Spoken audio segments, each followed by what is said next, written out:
Technology has heralded a new era in sport by transforming the manner in which fans engage with sports. Fancy sports, NFTs, AR and VR experiences are just some of the ways in which sports right holders and brands have chosen to increase fan engagement and generate revenue.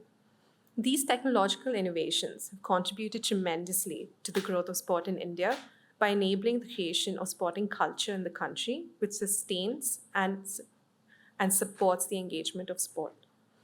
To elaborate on this conversation on unlocking value for the Indian sports economy through sports technology, we would like to invite on stage Mr. Raj Rathi, Principal at Dream Capital, Dream Sports Corporate Venture Capital and M&A Division. Dream Capital's current portfolio includes Rario, Elvar, Fancode, and Fitter. We have Mr. Abhinav Shrivastava, partner at LawNK, and our moderator for this session is Mr. Nandan Kamath, principal lawyer at LawNK. He's the co-founder and the managing trustee of Go Sports Foundation, a national award-winning organization of elite athletes and the co-founder of the Sports and Society Accelerator. Over to you.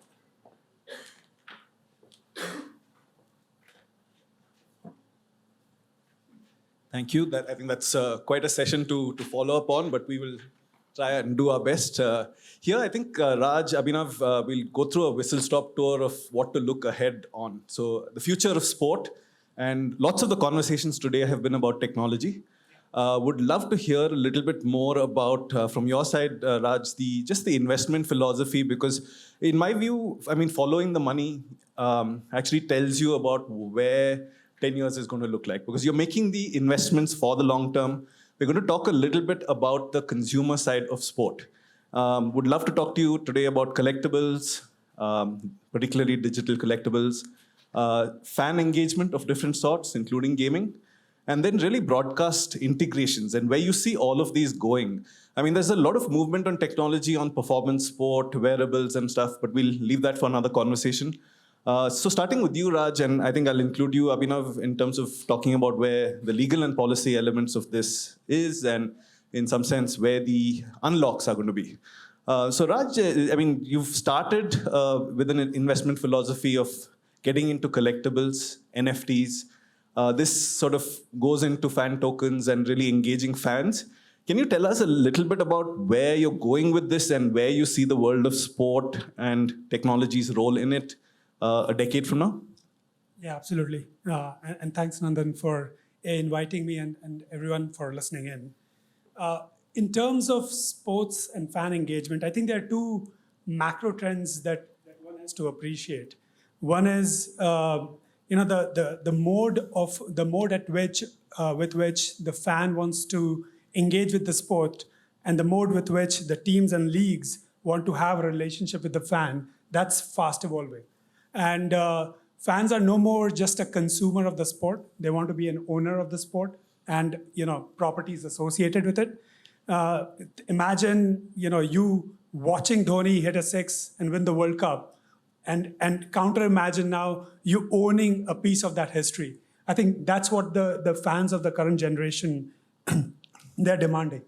And our play into investing behind a sports NFT platform was exactly that, which is empower the fans, to own and engage with the sport far more directly, but also enable and empower the teams, leagues, the tournaments to be in a direct relationship with the fans. And much like art, I don't think fans are doing this as an asset class, but it is, in some ways give them far more engagement, far more ownership of the celebrities, of the teams, of the events that they are choosing to engage so deeply with. Just some facts, right? NFTs globally has been a $2 billion industry in this calendar year. This is supposed to become hundreds of billions of dollars of industry in the next few years. People, sports fans in general across the globe, 3/4 of them want to own or be gifted a form of NFT today. So it just tells you there is a meta trend that's unfolding across the globe, And we just wanted to be ensuring that's delivered to the Indian audiences as well. In terms of a signed jersey or a ball or something, I can put it up in my office. Every client who comes and says, "Oh wow," starts the conversation. Yes. What is the deal with these digital collectibles? Like, why is it? Is it just putting up on my LinkedIn saying, "Hey, I own this," and is it what sort of bragging right comes with it? What sort of ownership and sort of the deeper philosophy of why digital collectibles matter at all? Right? They're non-fungible, but at the same time they're replicable in other forms and ways. Yes. It may not be unique in the truest sense. It's unique in a sort of a one-of-a-kind sense. Yes. Why should I bother owning it? Actually, that's a great question, and probably two parts to that question, right? Or two parts to that answer. One is, as you said, authenticity, right? Authenticity is key term here. With NFTs, given the underlying technology, and I don't want to be sounding nerdy, but the underlying technology enables and ensures that the asset that you're owning is coming from authentic source, right? So that authenticity is very important to the fans, again, to all the stakeholders. Second is, again, talking about the meta trend of where we are moving. I think if you talk to a Gen Z consumer of sports content, they will likely be switching their minds off in 30 seconds in sports content unless you engage them otherwise. And engaging them otherwise is got to do more with forms of ownership, forms of data, forms of just different forms of engagement within that particular game. And therefore, to the generation that is coming, digital assets is as if not more important than physical assets, and authenticity is it's relevant to everyone, not just to them. Yeah, and Raj, I'll take you from authenticity also to salience, right? If we look at the NFT world, also moving now towards fan tokens, the NFT having salience in gaming, the fact that you own an NFT means you can sort of buy into a game. Yeah. How is that ecosystem building, and how are the little pieces coming together? Yeah, no, again, it's an economy that's evolving as we speak, right? It from what it started as a collectible only, there are multiple utilities that are evolving on top of it, right? As you rightly said, think about you owning a piece of NFT for a team, and with that, it enables watching a game virtually, from the best seat in the house in a stadium. Imagine you going with a ticket to watch an event, and that has been then tokenized to offer you far more enriching content that you wouldn't have otherwise gotten access to. So I think the utility that is getting built on top of these digital assets is what will drive this economy, right? That is what will drive the value of what you're owning, which to some people might just seem like a digital asset that does not do anything else than sit in their inbox. But it's the utility that will drive this economy. And that utility is truly non-fungible. Absolutely. I mean, there's only one seat in that house in that position. And Abhinav, I can bring you in here. How ready is Indian law and policy for NFTs, for fan tokens, for these digital collectibles? So with the Indian law and policy framework, the thing is we're still very much reactive. The Indian legal framework continues to be reactive. But we have excellent fundamental principles at play. What is an NFT? Is it the very fact that it's non-fungible means, and that it has intrinsic value, means that it can be construed as a good. So there are fundamental contractual principles at play which recognize these transactions through, so you don't actually need a legal provision to specifically recognize them, but there are parallels that can be drawn with physical goods, and by treating them functionally equivalent, you can recognize them as goods. So the thing is, while the policy framework may not expressly recognize them, or even the recognition comes at a cost, which I'll get to, but the very fact that these replicate a transaction that's done in the physical world means that there's some form of legal recognition that can be attributed to them. Once we get into the IPR space, that is an open field, because the way IPR functions is that it's very directory, and and the rights are exhaustive. So to what extent can the same rights be replicated online? There has been some success with the case of personality rights and aligning them, moving them away from privacy and the right to control to the right to monetize. So there has been some movement on that of aligning them with IPR. So just taking us through, for example, this example Raj gave, right? Dhoni hits the six and India wins the World Cup. how many people's rights are embedded in that, and whose permission do we need? I mean, theoretically, you and I can mint sort of an NFT without anyone's permission, but to build that authenticity and the utility and salience over it, how many sort of rights holders are in that, and what is the process of actually making that a meaningful NFT? So that's a very interesting question there. So the thing is, if you take a directory approach, then each individual who's involved, each stakeholder effectively, or anyone who's visible, Dhoni, the shirt sponsor, the BCCI, because they own the logo. Kulashekara would pay for him not to be in it. So. But like at a larger level, Abhinav, I think there's a lot of, like in the sort of even the climate conversation, there's lots of jargon, right? There's blockchain, there's crypto. Yeah. And do you think that policymakers are able to cut through the clutter and recognize NFTs, blockchain, and cryptos as different things? In many ways, blockchain is a technology, NFTs and crypto as different applications on top of it. And there seems to be a larger sort of policy concern where NFTs are likened to crypto simply because they use the same platform. Is that a fair and accurate description? So that's one of the problems that we face within the regulatory framework. Because while we're relying on fundamental principles to recognize the NFT itself, for tax purposes, they're treated as one class. So using a broad brush and bringing everything that is related or relies on blockchain technology within the classification. So it includes crypto. You're treating NFTs and crypto as the same product for the purpose of taxation. And that causes, and what that does is that the regulatory framework that responds to crypto and NFTs treats them as the same. So you're creating a base, your base recognition is treating them the same when both of them are just use cases. Crypto was an initial use case which allowed blockchain technology to become pervasive. It allowed for 51% DDoS attacks to be prevented just by having it incentivized people to actually engage with the blockchain. That was the purpose of crypto. NFTs are a use case that relies on that technology and the existing framework that exists in order to validate transactions, in order to create a paper trail. That's all that an NFT does. It's a title document. In that sense, it's not relatable or comparable to crypto, because crypto enables transactions. Crypto is meant to be decentralized currency, so it's meant to enable transactions through the attribution of intrinsic value to that asset. The NFT doesn't have intrinsic value in the sense of being fungible. Like one NFT is not replaceable with another NFT. It has value attributed to it upon sale. So in that sense, they are different asset classes altogether.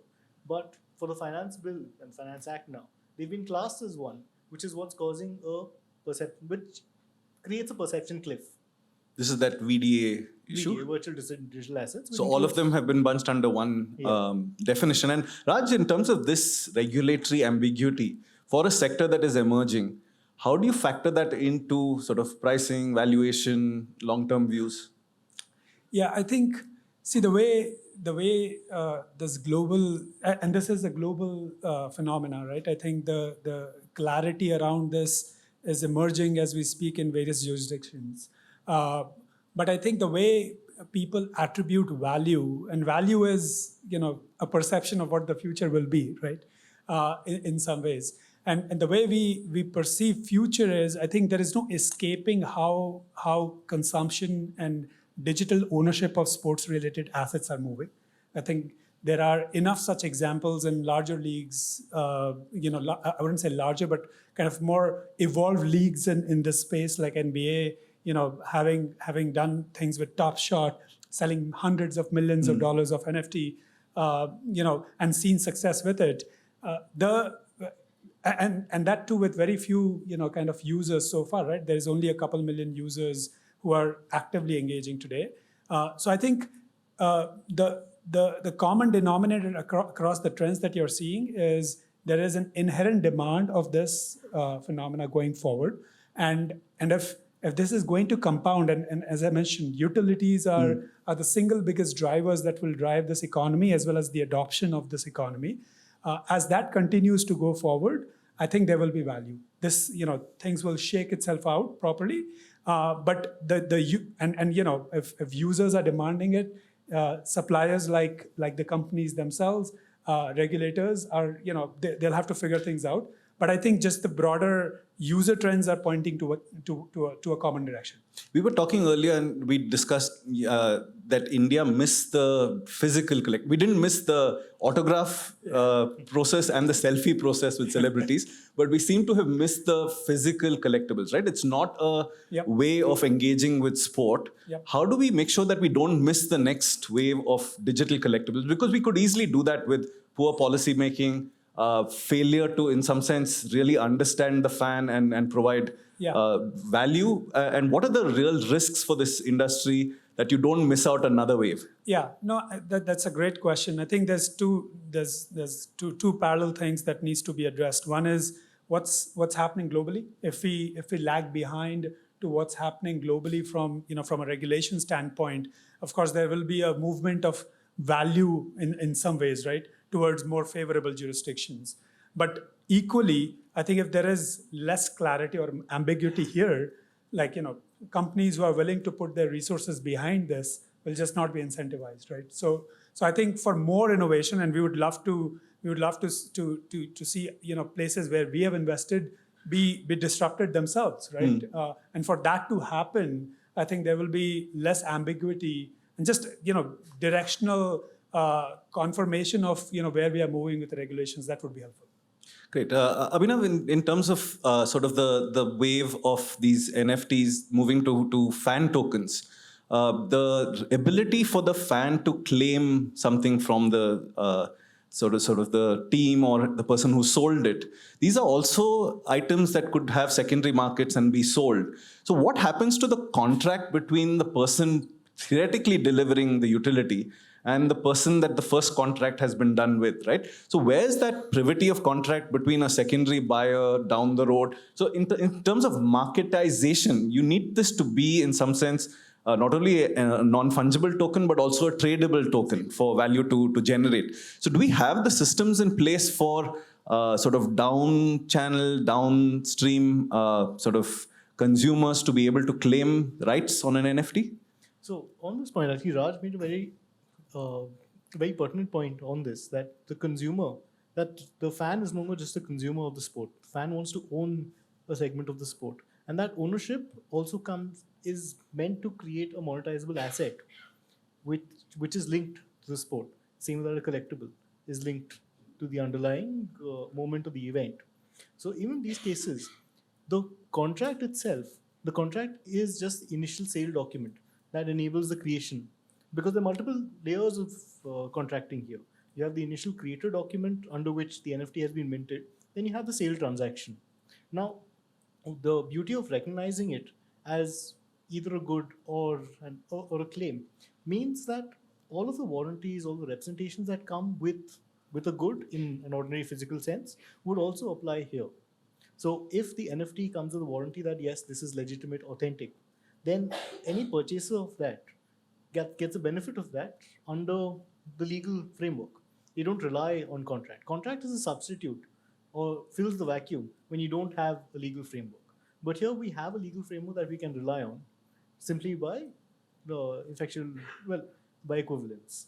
Great. And just, I think you were talking about franchises, players having to recognize value and buy in. Are you finding that an easy process? Are your sort of portfolios struggling to show what the long-term value is, or is that an easy enough process at this point? Yeah, I think part of the education process initiated with what happened in the West. So some of that was galvanized, but I think just this is a fraternity again which is global. Even let's talk about cricket NFTs.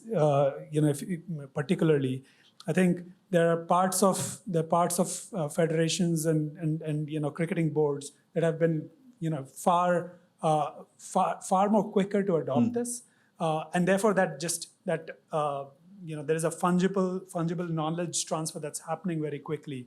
So there is an education process, but I think it is coming about quickly. But there are also banana peels with the football clubs and cryptos, right? Absolutely, absolutely. So that's why I can't mention and emphasize on this enough that to sports fans and to folks who engage with NFTs and want to own piece of the sport, it's not just the ownership of the sport, it's what they're going to do with it, right? The utilities that companies want to build. It's almost like an open source software, right? You let this ecosystem be there, and someone has to build things that are far more engaging. Think about you owning, if you are sitting in Wankhede and you have a NFT, let's say, of a particular moment, you use that NFT to create more enriching experience of content that is beyond what you are seeing just in the stadium itself, right? So I think those kind of utilities will come, and it will only come, as I mentioned, when there are more participants in this ecosystem.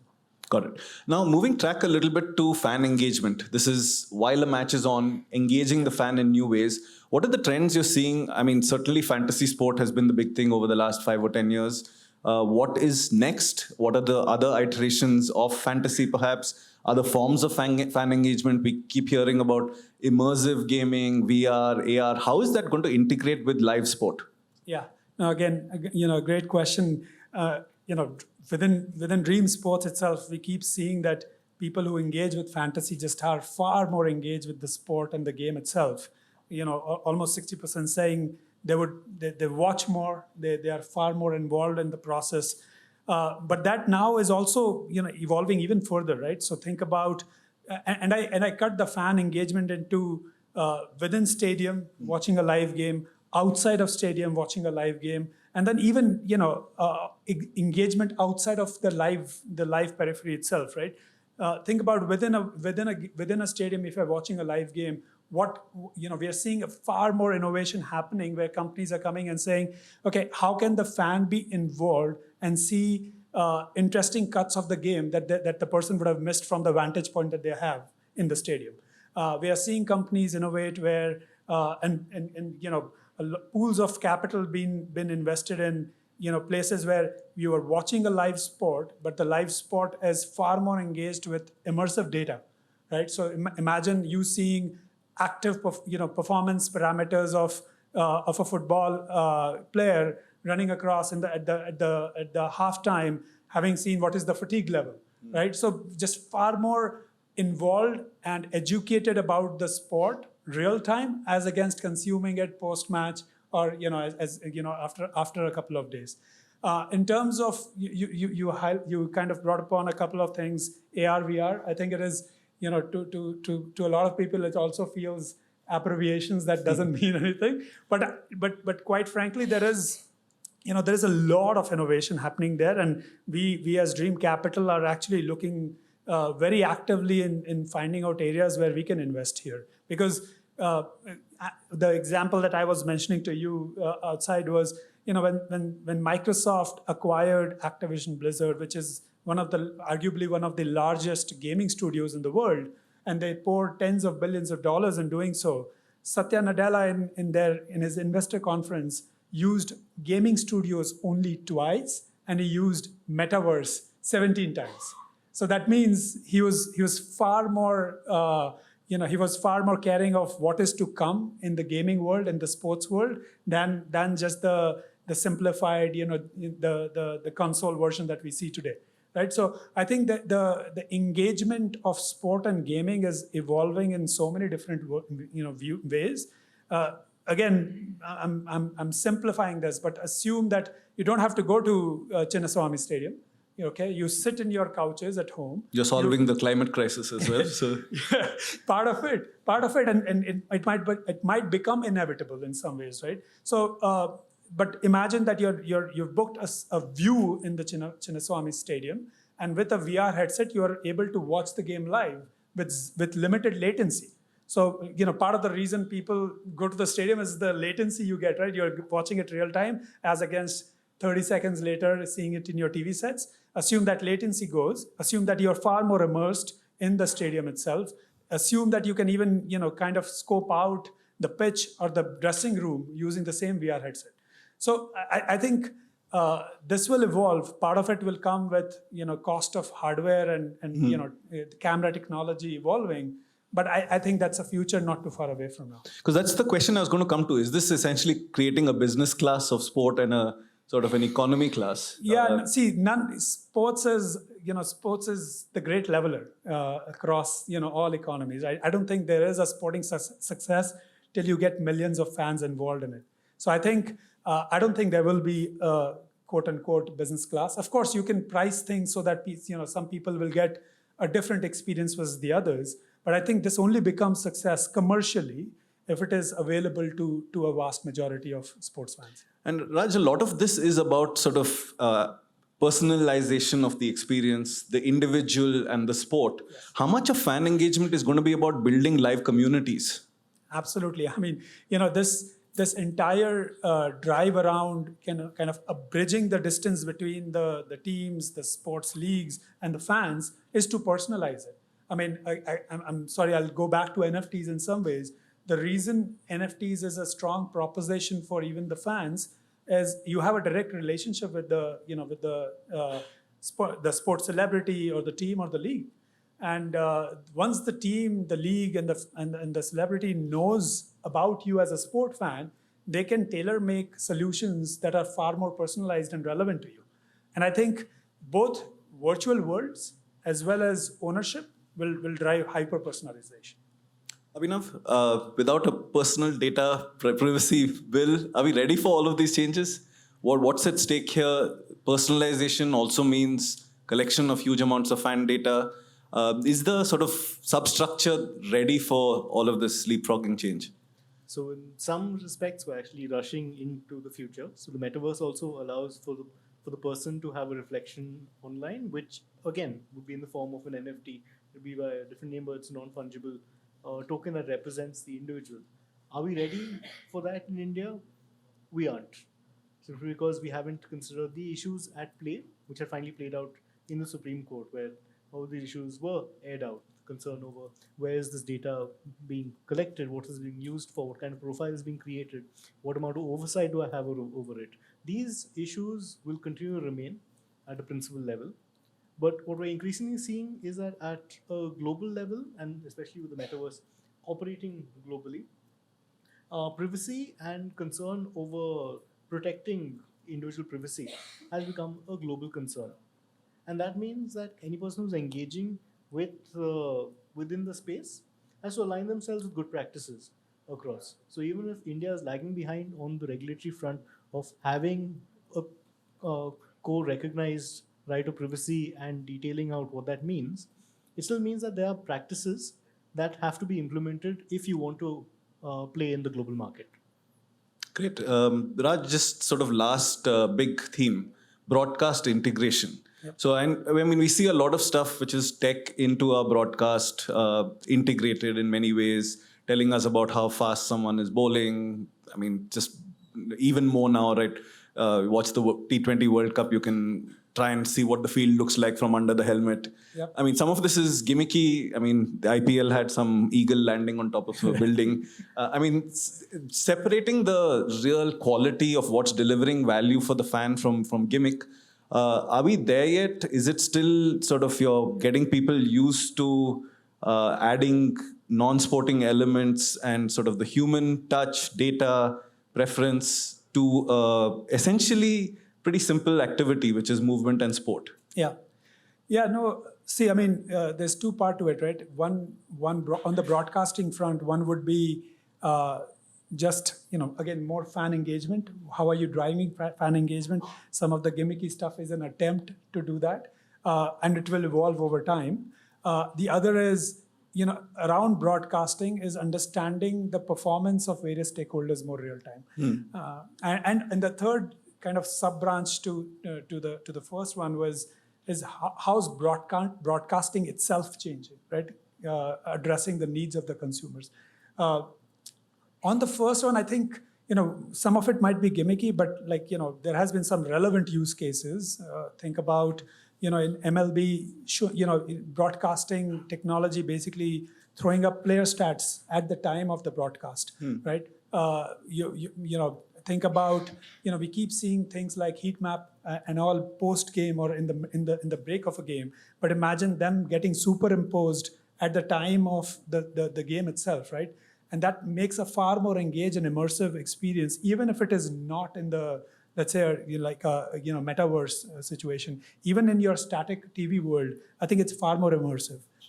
Imagine a world where the social viewing becomes more relevant, which is happening as we speak, right?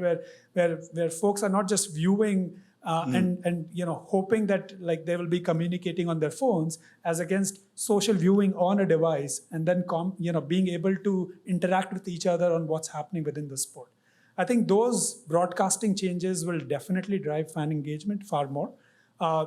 As I said, the broadcasting itself, from a consumer standpoint, continues to evolve.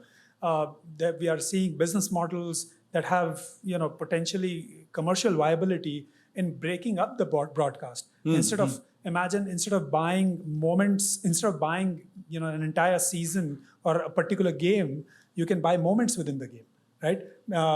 Because not everyone's probably totally glued into the TV watching each and every sport and each every moment.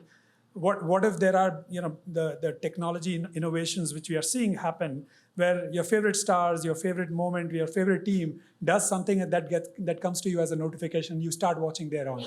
So I think those kind of innovation again, caters to changing consumer behavior in our sense, and we are looking to back those kind of innovations as well. From a team, as I mentioned, from a team league perspective, sports is performance driven, and there is no second. There's everyone tries to be first. So I think the amount of data that is getting captured, the amount of data sciences that is getting applied, is evolving the sport on every year, and it's seen not just in Western sports.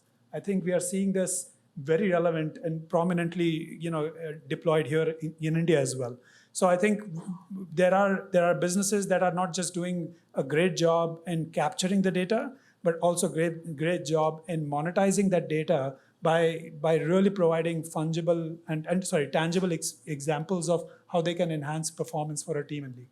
And you're also seeing larger macro trends on tech itself, right? 5G, cost of data being among the lowest in the world. Yeah. And a lot of this ties into many of the earlier conversations in the day on the power of the fan, right? And do you think that there is a wave where the Indian fan becomes so globally relevant that Indian sport itself cannot be ignored? Yeah, I mean, see, I don't want to just limit our conversation to IPL, but IPL, for instance, is one of the most successful leagues globally, and Indian fans are becoming relevant not just to cricket. I think it has always been relevant to football. It is becoming relevant to sports that were not even indigenously followed here, right? Think about baseball. Think about NBA. They're all chasing the next hundreds of millions of fans, and there is no better place to find that than in India.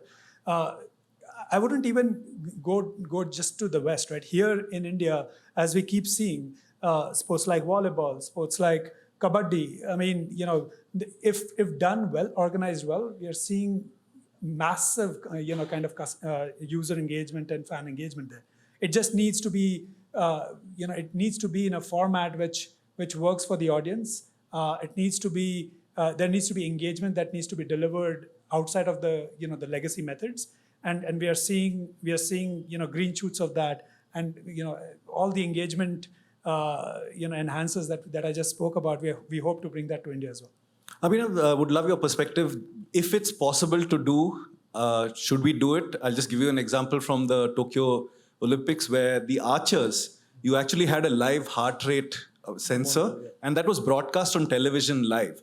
I mean, this person has worked for 5, 10, 15 years for this moment, and the whole world knows how their heart is responding at the most crucial time. Just because it's possible, should we integrate it? So that goes on to the nature of the broadcast itself, and what amount of fan engagement is too much fan engagement. Now, PSG also had a similar issue where they used their NFT program in order to allow fans who bought NFTs to vote on how the players to be introduced. Now, it worked for one or two, but then How they to be introduced, as how Messi, for example, is introduced and what sort of banner he carries.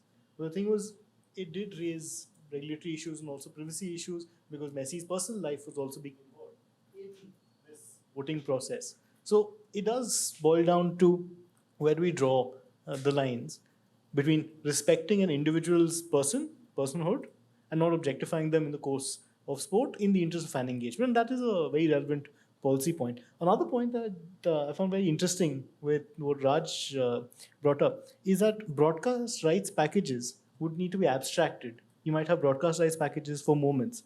I'd say that with the influence of technology and what technology can do, I'd say that the whole broadcast package, the rights program itself, will have to be rejigged and refashioned. Right now, for example, the MLB, what they're doing with stats, all those stats can be collected off tube.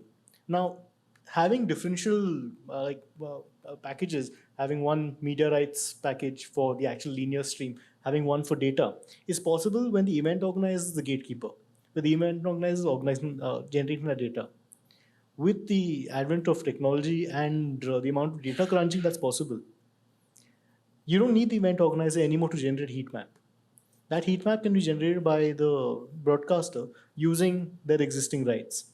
That data can be integrated into the broadcast feed. What does that mean to the event, to the data rights holder? So, what event organizers and the entire ecosystem has to consider is how are we attributing value to these rights and what is the source of these rights. So, even broadcast packages will have to be rethought and contracting will have to change to account for changing circumstances. And at a larger level, sports governing bodies jump in or act with caution or dip your toes. Like what is the way to look at this vast unknown in some sense of technology? While it's also changing perceptions, it's changing the way people are playing, but it's also bringing revenue, right? So how do you balance these various different things? And what is the larger philosophy sports governing bodies can have to leapfrogging change in some sense? I think sports governing bodies, considering the nature of the sport and how it's stratified because rules are set, they find it difficult to respond to new models and new technologies, but that'll have to change because this technology and this integration will happen. There are emerging sports that are using this to leverage and become more popular, to grow their fan base. And legacy sports cannot be far behind. So sports governing bodies have to engage. They have to get comfortable and they have to learn the language. Fabulous. So, last question, Raj, before a couple of audience questions. How is all of this making sport better? See, I mean, there's two elements, or I would say there's multiple elements to it, right? Sports become better when fans are more engaged. Sports become better when there is more economics attached to it. Sports become better when there are more participants in it, right? And I think what technology is doing is widening the funnel for fans generally. There are more people wanting to consume sports and real-time sports, related products. There are multiple ways to consume that now. It's not limited to the old-fashioned consume it when there is a live event out there.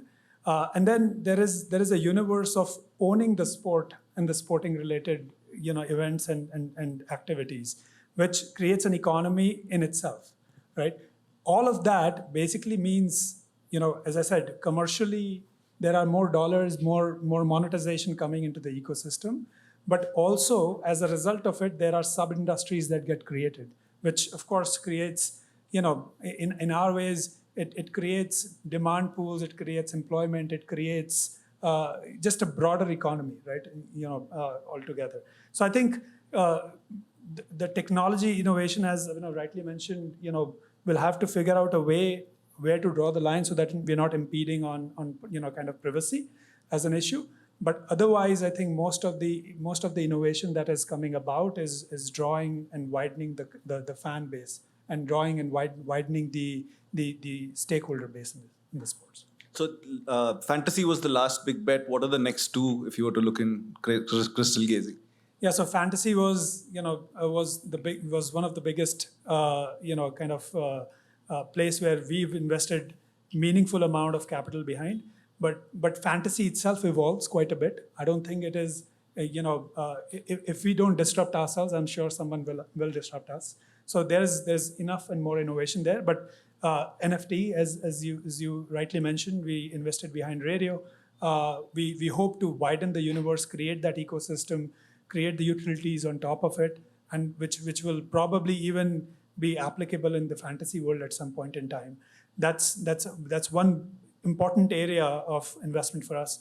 sports content in general is an important area of investment for us. I think the way we consume sport content is changing by the day, not just live sports. And we invested in Fan Code to create a live streaming platform and proudly, exhibited India West Indies series as the first time, supporting many other sports outside of, cricket and football in the country. But outside of live streaming as well, how do you follow the sport, right? How do you follow the sport outside the perimeter of the time of the game itself? We want to invest, time and energy and capital there.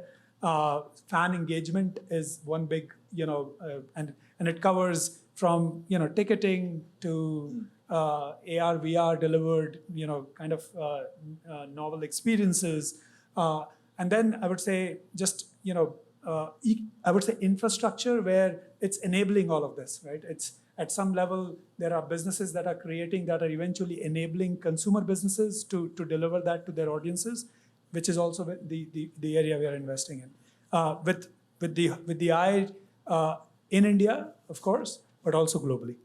Fabulous. Maybe just a couple of questions before we close. I'm sure there are going to be many more, but unfortunately Raj has a flight. We've already delayed him, and it's a real flight, not a virtual flight. Some hands. Anyone who hasn't asked questions before?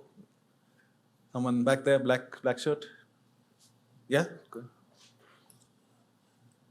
ahead. Hi, my question's for Raj.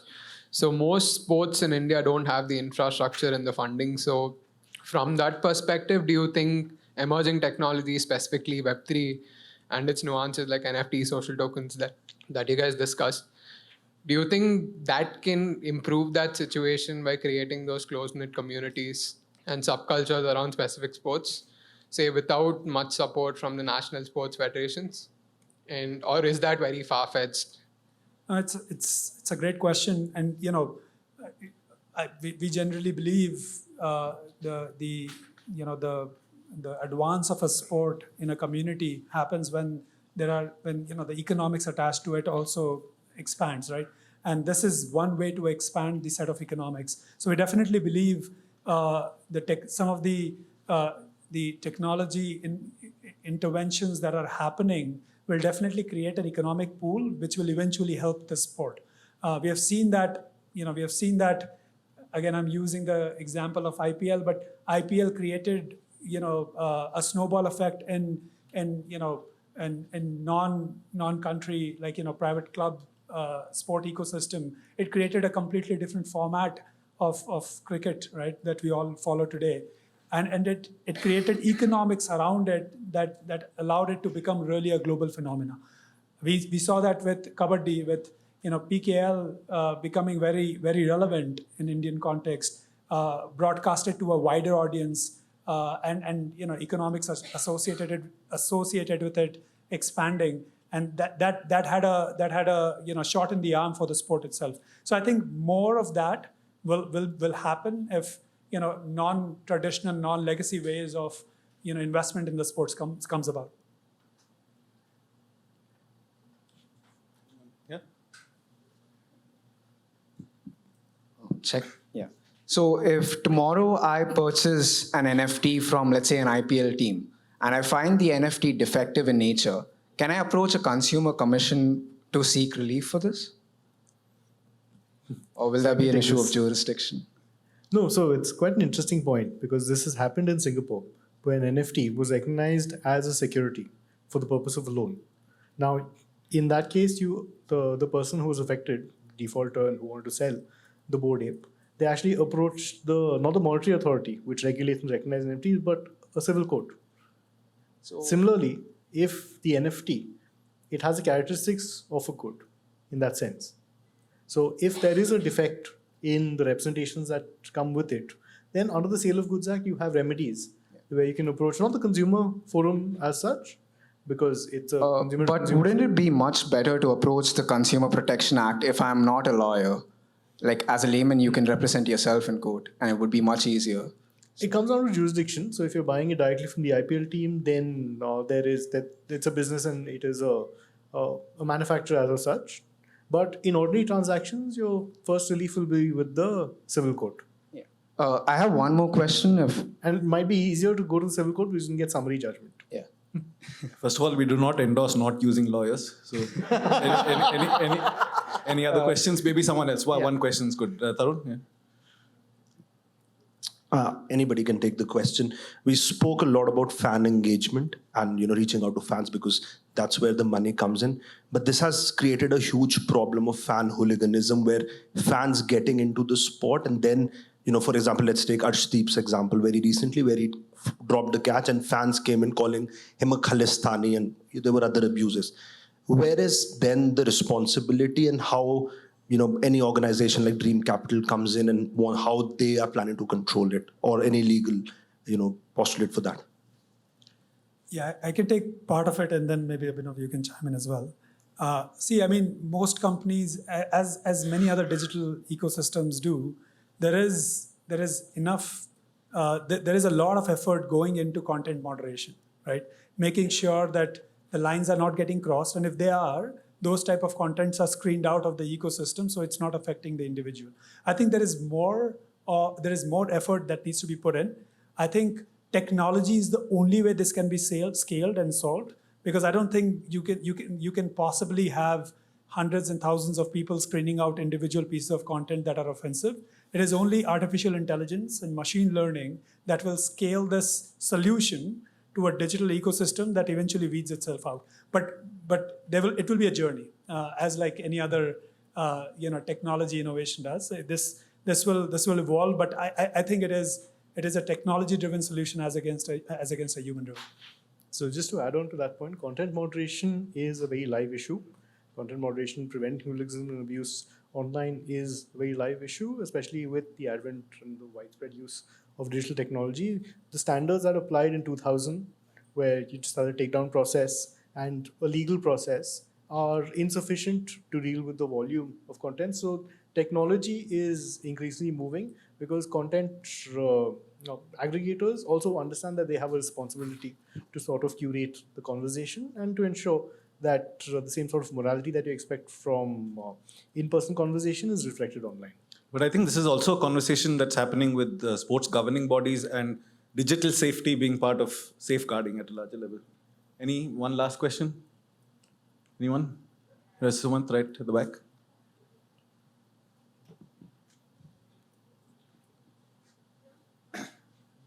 Last question.